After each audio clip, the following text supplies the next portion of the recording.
ونؤمن به ونتوكل عليه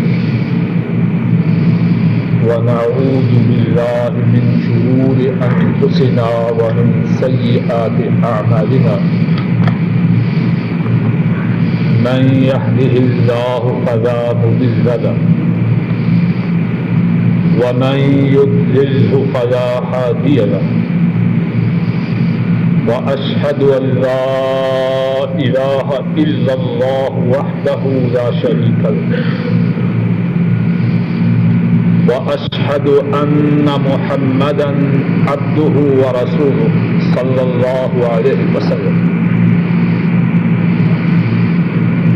أما بعد فإن خير الحديث كتاب الله وخير الهدي هدي محمد صلى الله عليه وسلم وشر الأمور محدثاتها وكل محدثة بدعة وكل بدعة ضلالة وكل ضلالة في النار اللهم صل على محمد وعلى آل محمد كما صليت على إبراهيم وعلى آل إبراهيم إنك حميد مجيد اللهم بارك على محمد وعلى آل محمد كما باركت على إبراهيم وعلى آل إبراهيم إنك حميد مجيد رب اشرح لي صدري ويسر لي أمري واحلل عقدة من لساني يفقهوا قولي اللهم انفعنا بما علمتنا وعلمنا ما ينفعنا وزدنا علما سبحانك لا علم لنا إلا ما علمتنا إنك أنت العليم الحكيم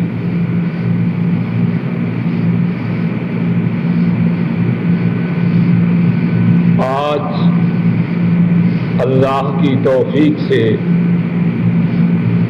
جس طرح کے گزشتہ درس میں اعلان کیا حج کے متعلق گفتگو ہوگی. حج کے متعلق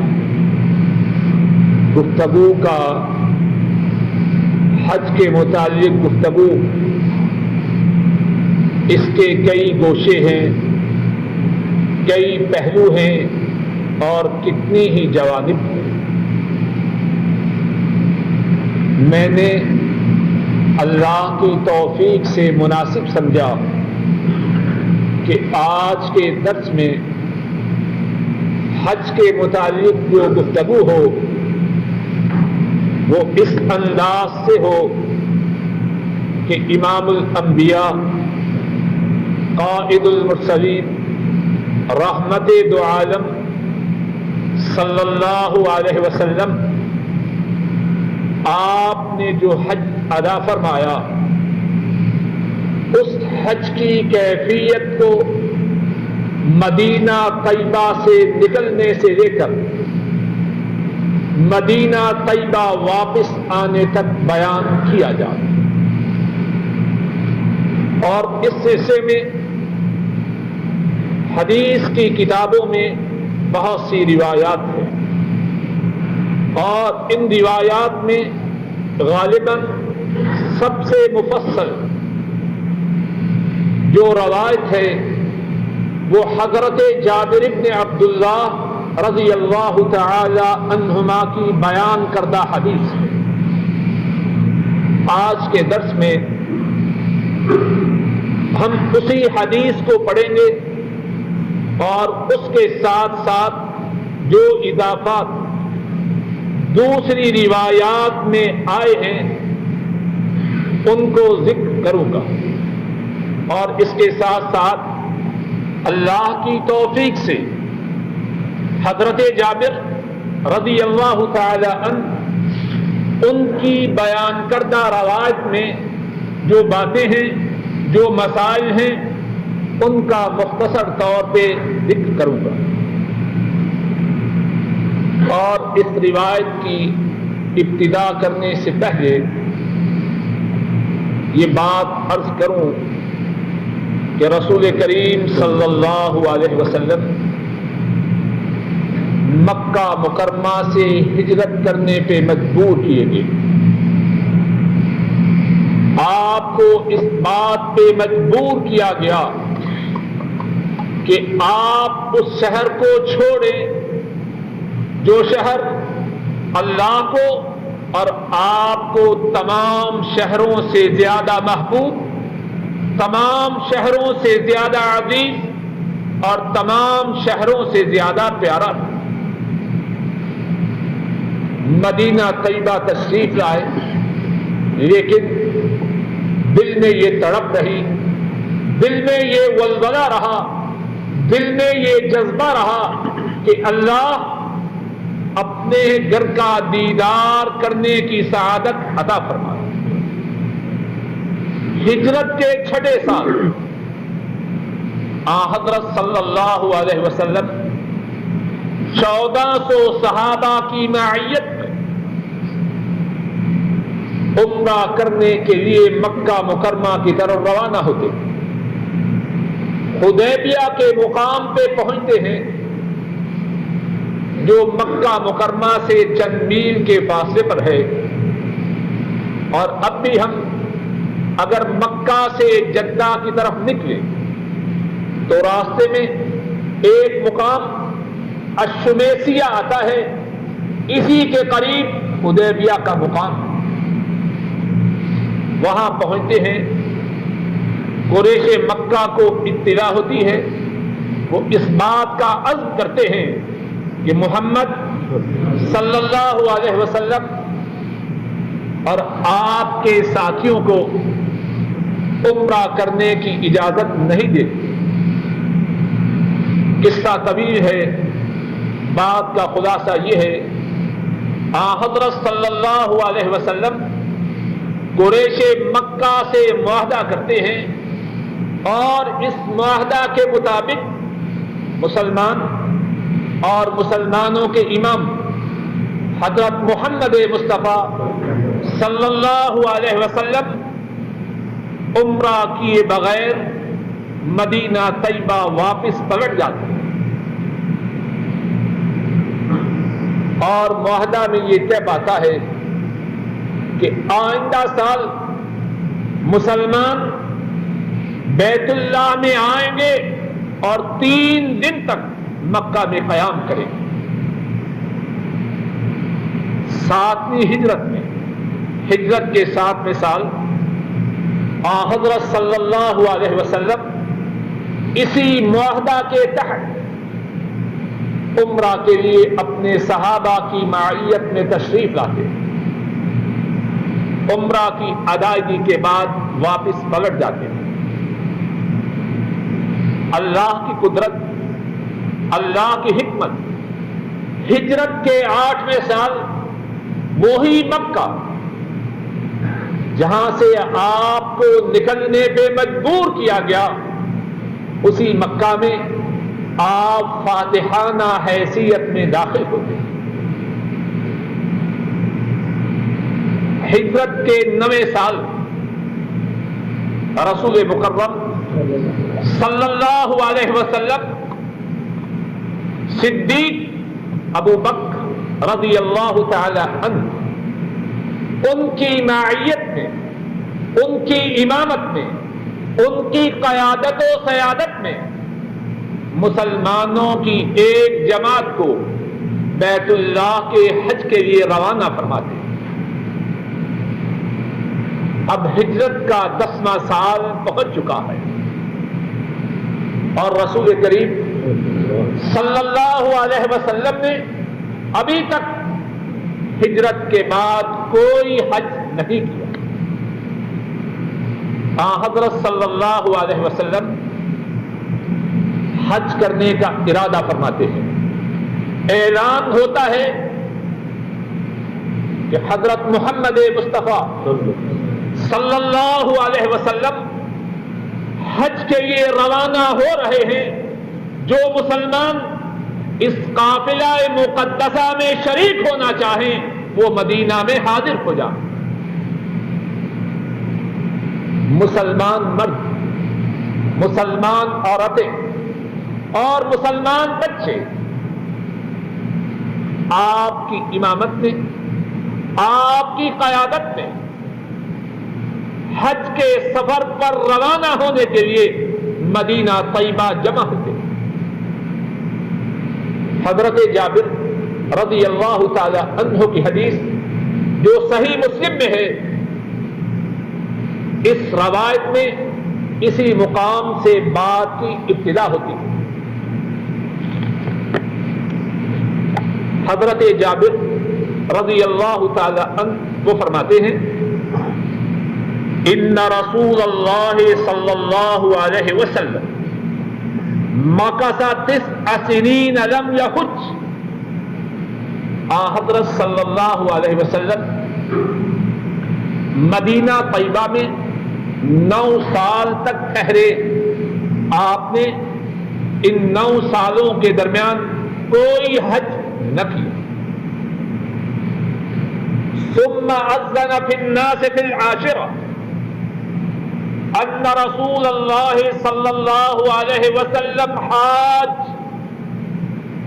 پھر آپ نے ہجرت کے 10ویں سال اعلان کیا کہ اللہ کے رسول حج کے ارادے سے نکلنے والے۔ فقدم المدینہ بشر کثیر۔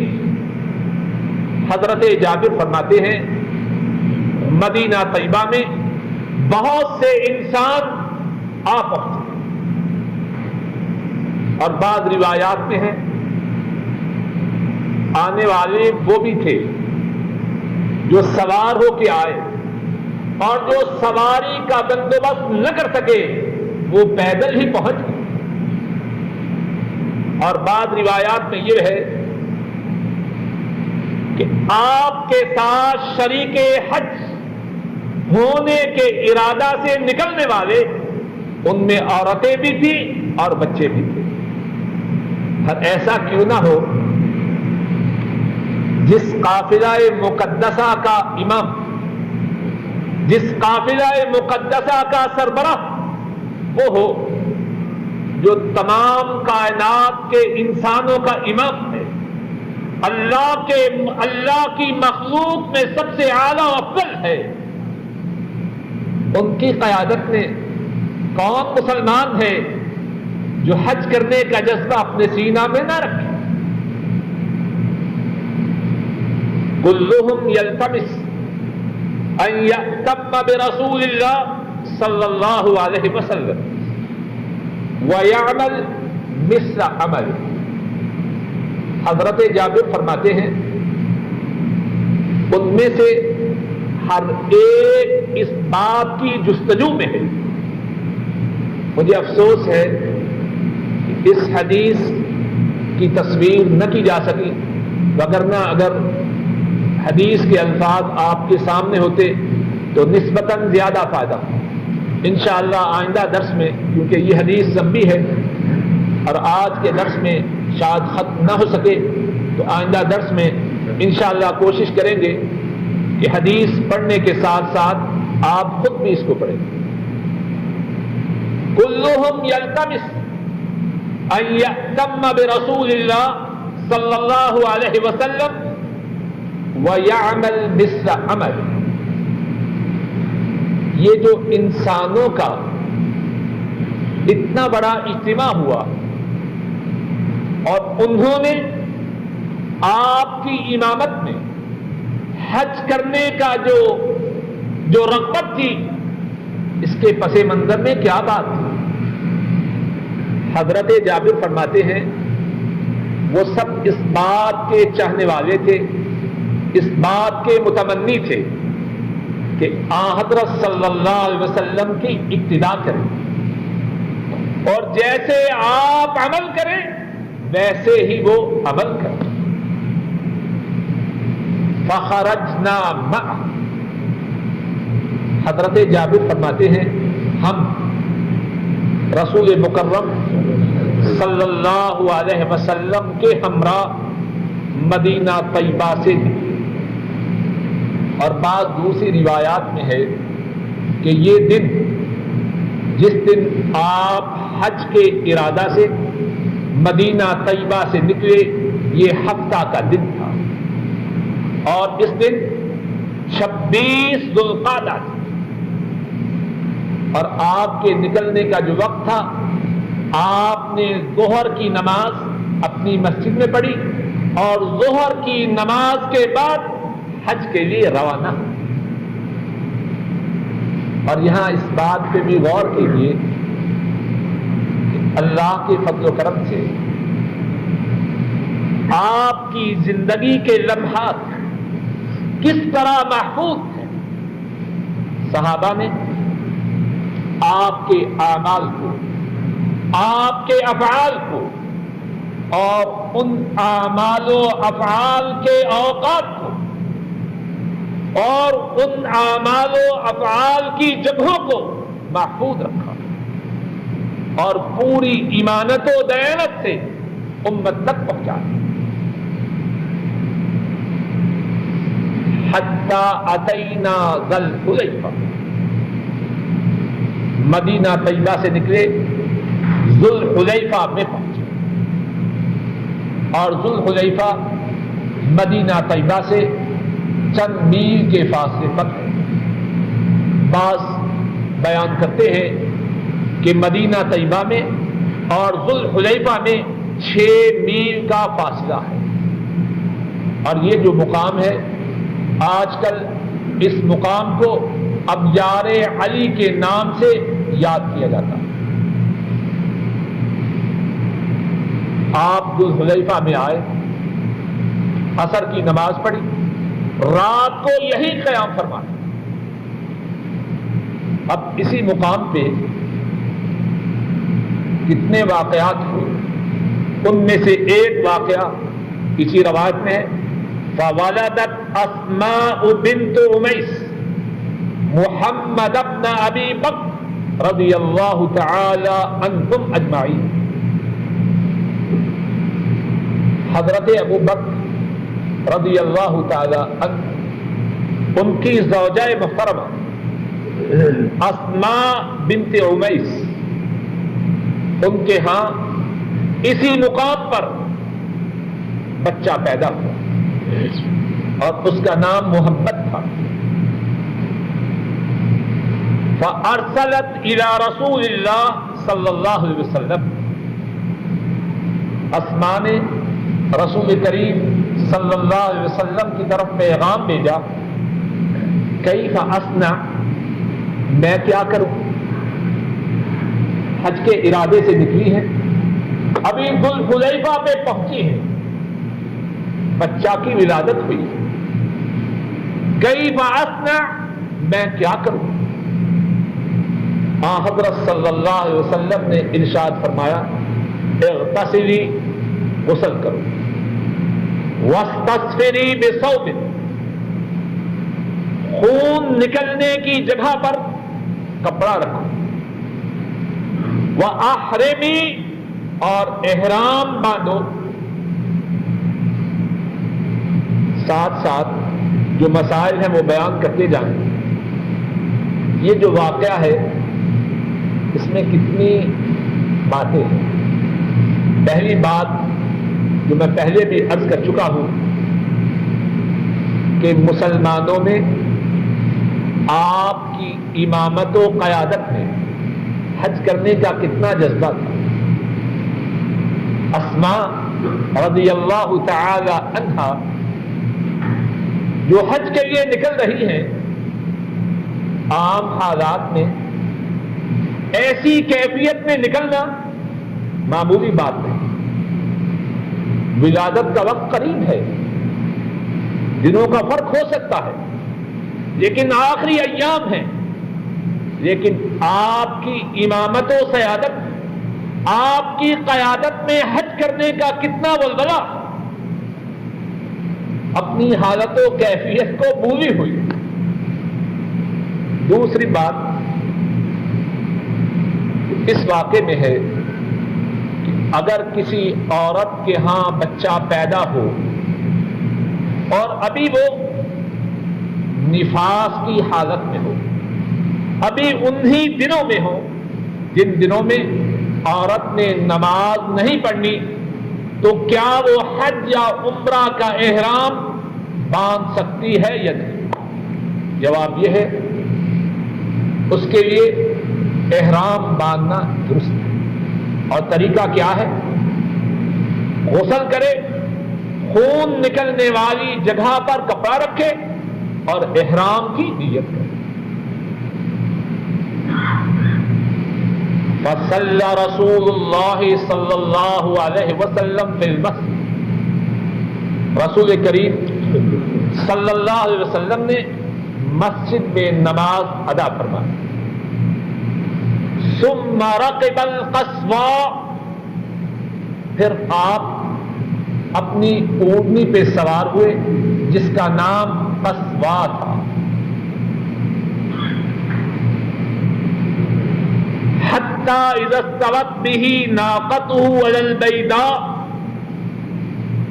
نظرت إلى مد بصري بين يدي من راكب وماشي وعن يمينه مثل ذلك وعن يساره مثل ذلك ومن خلفه مثل ذلك ورسول الله صلى الله عليه وسلم بين أظهرنا۔ حضرت صلی اللہ علیہ وسلم نے نماز پڑھی، اپنی اونٹنی قصوہ پہ سوار ہوئے۔ حضرت جابر فرماتے ہیں میں نے اپنی نگاہ کو اٹھایا اور آپ کے آگے دیکھا، جہاں تک میری نگاہ دیکھتی تھی آپ کے آگے آپ کے ساتھی تھے، کچھ سوار تھے، کچھ پیدل چل رہے تھے۔ آپ کے دائیں جانب میری نگاہ کی حد تک یہی کیفیت تھی، کچھ پیدل چل رہے ہیں، کچھ سوار ہیں۔ وَأَنْ يَسَارِهِ مِثْلَ ذَلِكَ، میں اپنی نگاہ کو آپ کی بائیں جانب موڑتا ہوں، وہاں بھی یہی کیفیت ہے۔ وَمِنْ خَلْفِهِ مِثْلَ ذَلِكَ، آپ کے پیچھے اپنی نگاہ اٹھا کے دیکھتا ہوں، جہاں تک میری نظر دیکھتی ہے انسان ہی انسان ہیں، کچھ سوار ہیں، کچھ پیدل ہیں۔ اور رسول کریم صلی اللہ علیہ وسلم ہمارے درمیان ہیں۔ ذرا تصور کیجئے وہ منظر کتنا پیارا ہوتا ہے۔ آسمان و زمین نے کبھی ایسا منظر دیکھا ہو؟ اور اس کے ساتھ ساتھ اس دن کو بھی اپنی نگاہوں میں رکھیے جبکہ آپ چھپتے چھپاتے رات کی تاریکی میں اپنے گھر سے نکل رہے ہیں اور پھر غار میں جا کے چھپتے، پھر عام راستے سے ہٹ کر ساحل سمندر کے ساتھ ساتھ مدینہ طیبہ۔ آج کیا کیفیت ہے؟ آپ درمیان میں ہیں، آپ کے آگے، آپ کے پیچھے، آپ کی دائیں جانب، آپ کی بائیں جانب انسانوں کا سمندر۔ وعلیہ ینزل القرآن، اور آپ پر قرآن کریم نازل ہوتا، وَهُوَ يَعْرِفُ تَأْوِيلَهُ، اور آپ قرآن کریم کے معانی کو، قرآن کریم کے مفہوم کو سمجھتے ہیں۔ وَمَا عَمِلَ بِهِ مِنْ شَيْءٍ عَمِلْنَا بِهِ، اور جو کام آپ نے کیا ہم نے وہی کام کیا۔ کون کہہ رہا؟ حضرت جابر۔ فأحل بالتوحید، آپ نے توحید کے ساتھ، نغمہ توحید کے ساتھ اپنی آواز کو بلند، لبیک اللہم لبیک لبیک لا شریک لک لبیک ان الحمد والنعمت لک والملک لا شریک لک، لبیک اللہم لبیک، میں حاضر ہوں، میں حاضر ہوں، اے میرے اللہ میں حاضر ہوں، میں حاضر ہوں، لبیک میں حاضر ہوں، میں حاضر ہوں، لا شریک لک لبیک، آپ کا کوئی ساجی نہیں، آپ کا کوئی ہمسر نہیں، آپ کا کوئی پارٹنر نہیں، میں حاضر ہوں، میں حاضر ہوں، ان الحمد والنعمت لک، بے شک تعریف اور نعمت آپ کے لیے، والملک لا شریک لک، بادشاہت سلطنت آپ کے لیے ہے، آپ کا کوئی شریک نہیں۔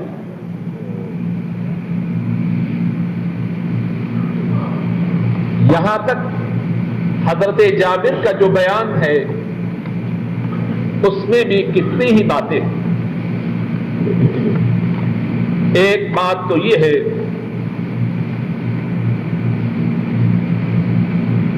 کہ حضرت صلی اللہ علیہ وسلم نے جو احرام باندھا وہ آپ نے فرضی نماز کے بعد باندھا۔ آپ کا جو احرام، آپ کے احرام کی جو ابتدا تھی وہ فرض نماز کے بعد، باقی روایات میں بھی ہے آپ نے احرام کے لیے مخصوص طور پر نماز نہیں پڑھی، فرض نماز پڑھی، اس کے بعد اپنی اونٹنی پہ سوار ہوئی اور لبیک پکارنا شروع کیا۔ ایک اور بات اس حدیث سے معلوم ہوتی ہے، حضرت صلی اللہ علیہ وسلم نے جو حج کیا آپ نے وہ حج سوار ہو کے کی، لیکن ایک اور بات بھی معلوم ہوتی ہے کہ پیدل حج کے لیے جانا بھی جائز ہے۔ ابھی آپ نے سنا حضرت جابر فرماتے ہیں آپ کے چاروں طرف جو انسان ہیں ان میں پیدل بھی ہیں اور ان میں سوار بھی ہیں۔ اگر پیدل کرنا حج، اگر پیدل حج کرنا منع ہوتا آپ منع فرماتے،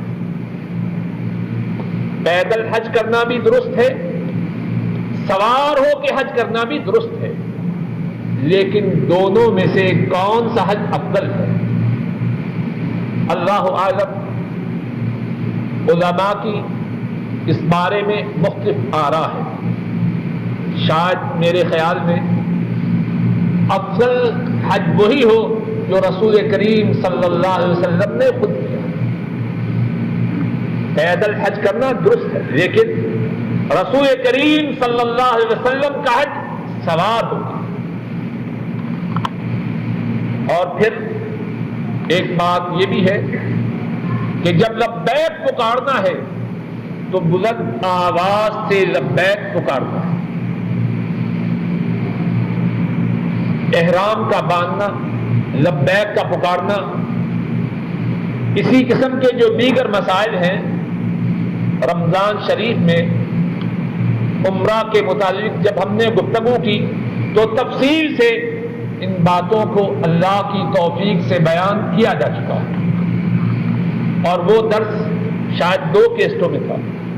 اگر کوئی صاحب تفصیل سے ان مسائل کو سننا چاہے تو وہ 2 قسطیں سن کر ان مسائل کو اللہ کے فضل و کرم سے معلوم کر سکتا ہے۔ آج کی نشست میں کوشش کروں گا کہ ان باتوں کو دوبارہ نہ دہرایا جائے، نئی بات جو پہلے نہیں کی گئی اس کے کرنے کی انشاءاللہ کوشش کروں۔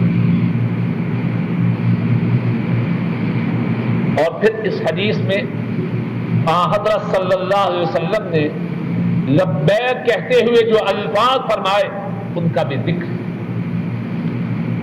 حضرت جابر فرماتے ہیں وَأَحَلَّ النَّاسُ بِهَذَا الَّذِي يُحِلُّونَ بِهِ فَلَمْ يَرُدَّ رَسُولُ اللَّهِ صَلَّى اللَّهُ عَلَيْهِ وَسَلَّمَ شَيْئًا مِّنْهُ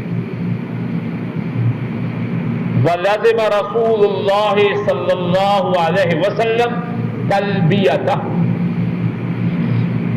آپ صلی اللہ علیہ وسلم جب لبیک پکار رہے تھے کچھ لوگوں نے لبیک میں ان الفاظ کے ساتھ کچھ اور الفاظ بھی کہے. آپ نے ان الفاظ پہ صحابہ کو ٹوکا نہیں, آپ خاموش ہیں, لیکن آپ نے خود ان الفاظ پر ہی اکتفا. یہاں بات سمجھ لیجیے, اگر کوئی شخص لبیک میں ان الفاظ کے ساتھ وہ الفاظ بھی کہے جو صحابہ نے آپ کی موجودگی میں کہے تو ان الفاظ کا کہنا درست. کیوں؟ سنت جو ہے اس کی 3 اقسام ہیں. ایک قسم یہ ہے حضرت صلی اللہ علیہ وسلم کسی بات کے متعلق ارشاد فرماتے ہیں جسے سنت قولی کہتے ہیں. دوسری بات یہ ہے آپ کوئی کام خود کریں جسے سنت فعلی کہتے ہیں. اور تیسری بات یہ ہے آپ کے سامنے کوئی کام کیا جائے آپ اس کام سے نہ روکیں, اسے سنت تقریری کہتے ہیں. پھر بات کو سمجھ لیجیے, سنت کی 3 اقسام ہیں. ایک سنت قولی, ایک سنت فعلی اور ایک سنت تقریری. قولی وہ آپ کچھ فرمائیں, سنت فعلی آپ کوئی کام کریں, سنت تقریری آپ کے سامنے کوئی کام کیا جائے آپ اس سے منع نہ فرمائیں. اب اس مقام پر سنت کی 2 قسمیں جمع ہوئی. پہلی سنت کیا ہے؟ میری بات سمجھی جا رہی ہے کہ نہیں؟ کیوں جی؟ پہلی سنت کی کون سی قسم ہے؟ سنت قولی. آپ نے فرمایا لبیک اللہم لبیک, سارا تلبیہ. یہ سنت کی کس قسم میں سے ہے؟ بولیے, سنت قولی. صحابہ نے اس لبیک کے ساتھ کچھ اور الفاظ کا اضافہ کیا. آپ نے صحابہ کو روکا نہیں. تو صحابہ کا وہ الفاظ کہنا سنت کی کون سی قسم ہوئی؟ سنت تقریر. لیکن دونوں میں سے افضل کون سا ہے؟ افضل تو وہی ہے جو رسول کریم صلی اللہ علیہ وسلم نے کیا ہے. لیکن اگر کوئی شخص وہ کلمات اپنے تلبیہ میں کہے جو صحابہ نے آپ کے سامنے کہے اور آپ نے ان کو نہ روکا, اس کا ایسا کرنا بھی درست ہے اور انشاءاللہ سنت میں شامل ہے. قال جابر رضی اللہ تعالی عنہ لسنا ننوی الا الحج. جب ہم مدینہ سے نکلے تو ہمارا ارادہ صرف حج کا تھا. لسنا نعرف العمرہ, ہم عمرہ کو نہ جانتے. مقصد ان کا یہ ہے کہ اس سے پہلے دستور یہ تھا کہ ایک سفر میں صرف حج ہوتا, حج کے ساتھ عمرہ نہ ہوتا. فرماتے ہیں حتی اذا اتینا البیت معه, لیکن جب ہم بیت اللہ آپ کے ساتھ پہنچے استلم الرکن, آپ نے حجر اسود کو چھوا یا بوسہ دیا. فرمل ثلاثا, آپ نے 3 چکر چھوٹے چھوٹے قدموں کے ساتھ اپنے کندھوں کو ہلا کر پہلوانوں کی طرح بھاگ کر کی. ومشا 4 اور 4 چکروں میں آپ چلے. یہ وہ ہے طواف، اس کا نام طواف قدوم، اور یہ بات تفصیل سے گزر چکی ہے. طواف قدوم کے 7 چکروں میں سے جو 3 چکر ہیں ان میں رمل، پہلوانوں کی طرح چھوٹے چھوٹے قدم اٹھا کر کندھوں کو ہلا ہلا کے چکر لگانا ہے، اور 4 چکر چل کے لگانا ہے. ثم نفذ الى مقام ابراہیم علیہ السلام. 7 چکر پورے کرنے کے بعد رسول کریم صلی اللہ علیہ وسلم مقام ابراہیم پہ تشریف لا. فقرأ، آپ نے قرآن کریم کی یہ آیت کریمہ پڑھی، واتخذوا من مقام ابراہیم مصلی. مقام ابراہیم کو نماز پڑھنے کی جگہ پڑھا. فجعل المقام بینہ وبین البیت. آپ نے مقام ابراہیم کو اپنے اور بیت اللہ کے درمیان، یعنی مقام ابراہیم کے پیچھے کھڑے.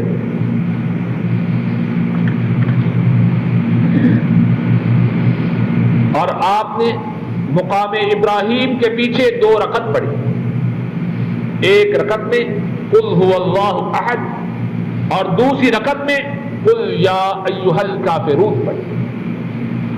پھر آپ حجر اسود کی طرف گئے اور اس کو دوبارہ چھوا یا بوسا. یہاں حضرت جابر کی روایت میں کچھ اختصار ہے، دوسری روایات میں کچھ تفصیل ہے، وہ سنیے. حضرت صلی اللہ علیہ وسلم مدینہ طیبہ سے کب روانہ ہوئے؟ 26 ذو القعدہ، ہفتہ کے دن. مکہ مکرمہ سے تھوڑی دور ذی طوا کے مقام پر پہنچے تو رات کو وہیں قیام کیا. 4 ذو الحجہ کو چاشت کے وقت، چاشت کا وقت قریباً 9 یا 10 بجے صبح کا وقت ہوتا ہے. چاشت کے وقت 4 ذو الحجہ کو مکہ مکرمہ پہنچا. مکہ مکرمہ پہنچ کر بیت اللہ میں تشریف لائے اور باقی واقعہ اس حدیث میں ذکر. بیت اللہ کا طواف کیا، مقام ابراہیم کے پیچھے 2 نفل پڑے، پھر بیت اللہ سے بیت اللہ کی طرف کے حجر اسود کو یا چھوا یا بوسا دیا. ثم خرج من الباب الى الصفا. پھر آپ صفا کی طرف نکلے. فلما دنا من الصفا، جب آپ صفا پہاڑی سے قریب ہوئے تو آپ نے قرآن کریم کی آیت کریمہ پڑھی، ان الصفا والمروہ من شعائر اللہ. صفا اور مروہ اللہ کے شعائر میں سے. اور فرمایا ابدأ بما بدأ اللہ بہ، میں اپنی سعی کی ابتدا اسی مقام سے کرتا ہوں جس کا ذکر اللہ نے اس آیت کریمہ میں پہلے کیا ہے. کس کا ذکر پہلے ہے؟ صفا. میں اپنی سعی کی ابتدا اسی مقام سے کرتا ہوں جس مقام کا ذکر اللہ نے پہلے کیا. فبدأ بالصفا، آپ نے سعی کی ابتدا صفا سے کی. فرقا علی، آپ صفا پہاڑی کے اوپر چڑھے. حتی رأى البیت، یہاں تک کہ آپ نے بیت اللہ کو دیکھا. فاستقبل القبلہ، آپ نے اپنا چہرہ مبارک بیت اللہ کی طرف کیا. فوحد اللہ، اللہ کی توحید کا ذکر کیا، وَكَبَّرَهُ، اللہ اکبر کہا، وقال، اور آپ نے کہا لا الہ الا اللہ وحدہ لا شریک لہ لہ الملک وَلَهُ الْحَمْدُ وَهُوَ عَلَى كُلِّ شَيْءٍ قَدِيرٌ۔ لا الہ الا اللہ وحدہ انجز وعدہ ونصر عبدہ وہزم الاحزاب وحدہ۔ پھر آپ نے یہ دعا پڑھی، لا الہ الا اللہ وحدہ، نہیں کوئی معبود، نہیں کو عبادت کے لائق مگر اللہ تنہا، لا شریک لہ، اس اللہ کا کوئی شریک نہیں۔ اور ذرا بات پہ غور کیجئے، کتنے ہی یہ نغمہ توحید صفا پہاڑی پہ پڑھنے والے ہیں، پھر جا کے قبروں کے سامنے سجدہ کرتے ہیں۔ انہوں نے حج کو سمجھا ہے، صفا پہاڑی پر کس بات کا اعلان ہے، کس بات کا اقرار ہے، اللہ کے سوا کوئی عبادت کے لائق نہیں۔ پاک و ہند میں لوگ قبروں کے سامنے سجدے نہیں کرتے، اگر سجدہ عبادت نہیں تو اور کیا عبادت ہے؟ پاک و ہند میں اور پتہ نہیں باقی ملکوں میں بھی لوگ قبروں والوں سے دعا نہیں کرتے، اور اگر دعا عبادت نہیں تو کیا عبادت ہے؟ دعا تو عبادت کا مقصد ہے۔ لہ الملک، حضرت صلی اللہ علیہ وسلم صفا پہاڑی پہ فرما رہے ہیں لہ الملک، بادشاہت اللہ ہی کے لیے، وَلَهُ الْحَمْدُ، تعریف بھی اللہ ہی کے لیے۔ اور یہاں ذرا یہ بات سمجھ لیجیے، عربی زبان میں قاعدہ یہ ہے کہ جملہ میں جس لفظ کو بعد میں آنا ہو، اگر وہ پہلے آ جائے، کوشش کرتا ہوں شاید اللہ کی توفیق سے بات سمجھا سکوں۔ عربی زبان میں قاعدہ یہ ہے، گرامر کا قاعدہ ہے کہ جس لفظ نے بعد میں آنا ہو اگر وہ پہلے آ جائے تو بعد میں اختصاص پیدا ہوتا۔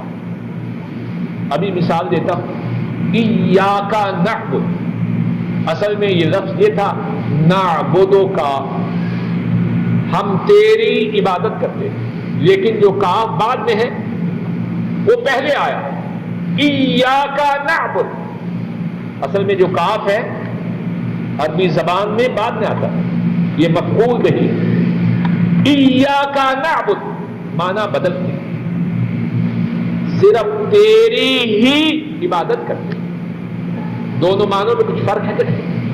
نعبد ہم تیری عبادت کرتے ہیں، کسی اور کی کرتے ہیں یا نہیں کوئی ذکر نہیں، لیکن جب یہ کہا ایاک نعبد، تیری ہی عبادت کرتے ہیں، اس جملہ میں دو باتیں ہیں، ایک بات یہ ہے اے اللہ تیری عبادت کرتے ہیں، دوسری بات یہ ہے تیرے سوا کسی اور کی عبادت نہیں۔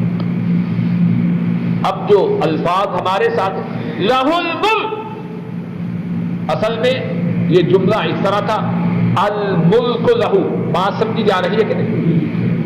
پیچھے سے آواز، الملک لہ، بادشاہی اللہ کے لیے ہے، جملہ کی جو ترکیب ہے اس کو بدل دیا، لہ الملک،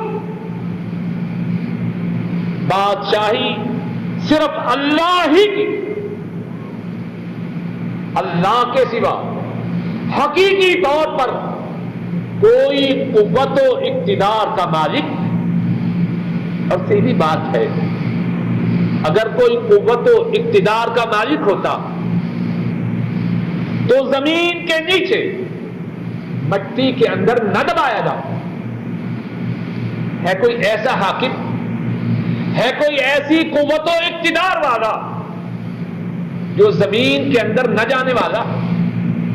لہ الملک, بادشاہت صرف اللہ ہی کے لیے. وَلَهُ الْحَمْدُ, اور تعریف صرف اسی ہی کے لیے. اگر کوئی شخص ایسا کام کرتا ہے جس کی بنا پر وہ قابل تعریف ٹھہرتا ہے تو کس کی توفیق سے کرتا ہے؟ اصل تعریف تو ان کی ہے جنہوں نے اس کو یہ کام کرنے کی توفیق عطا فرمائی. لہ الحمد, تعریف صرف انہی کے لیے.